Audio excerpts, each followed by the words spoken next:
नमस्कार दोस्तों, ये कहानी है एक पुराने हाउस की जिसमें मैं ऐसे फंस गया था कि आप कहानी सुनकर आपके रोंगटे खड़े हो जाएंगे। तो यह शुरू कहानी होती है एक छोटे से शहर में जहाँ एक पुराना हाउस था जो कि बहुत पुराना और भूतिया था।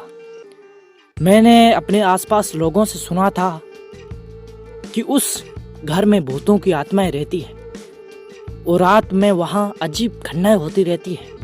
अचानक दरवाजे खुलना, आवाज़ें आना, चिल्लाहटें आना, मौत की आवाज़ें आना, ऐसा कहा था लोगों ने। एक दिन मैं उस घर में जाने की कोशिश करता हूँ और मुझे यह भी मिला कि मुझे ऑफ़र मिला था उसे नौकरी करने में। मुझे थोड़ा सा शुरू में थोड़ा डर लगता था, लेकिन मेरा आत्मविश्वास मजबूत था और मैंने वहाँ पे काम शुरू किया। रात के समय जब सभी लोग सो रहे थे और मैं कुछ अजीब आवाज़ें सुनता हूँ, जैसे भूतिया कोई आवाज़ निकाल रही है जो बहुत डरावनी आवाज़ थी। मुझे धीरे धीरे लगता है कि कोई मुझे पुकार रहा। मुझे बहुत डर लगने लगता है कि मुझे कोई बुला रहा है, लेकिन मैंने अपने आत्मविश्वास को फिर से संभाला और आवाज़ की ओर चला गया। जहाँ से आवाज़ आ रही थी भूतिया, उस तरफ मैं चला गया। जब वहाँ उस आवाज़ के मैं पास पहुँचता हूँ तो वह देखता हूँ कि वहाँ आवाज़ उस पुराने कुल्हाड़ी की है जो किसी गहरे कुएं में गिरी हुई है। मैं शॉकिंग हो जाता हूँ। मेरे हाथ में पसीने पसीने भर जाते हैं, सर पसीने पसीने हो जाता है और मुझे लगता है कि मेरा कोई पीछा कर रहा है। एक आत्मा जो काले कपड़े पहने मेरे पीछे पीछे आ रही है।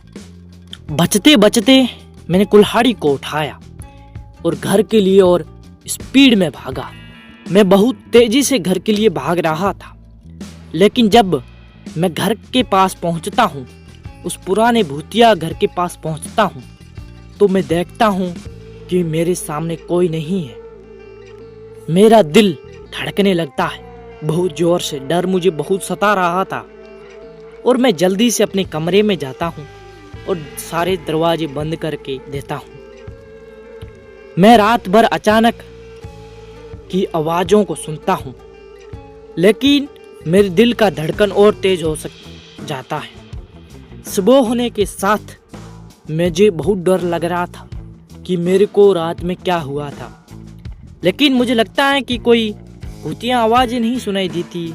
मैं समझता हूँ कि मुझे कोई सपना ही आया होगा, पर वो मेरे साथ रियलिटी में हुआ था। सुबह मुझे ऐसा लगने लगता है और मैं उस घर को हमेशा के लिए छोड़ देता हूँ।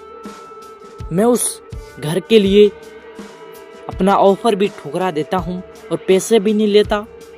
मुझे बहुत डर लगा था उस रात। दोस्तों, कैसी लगी कहानी? आपके पास भी ऐसी कहानी तो मुझे शेयर करो। मैं आपका भाई आपकी कहानी पे वीडियो बनाऊंगा।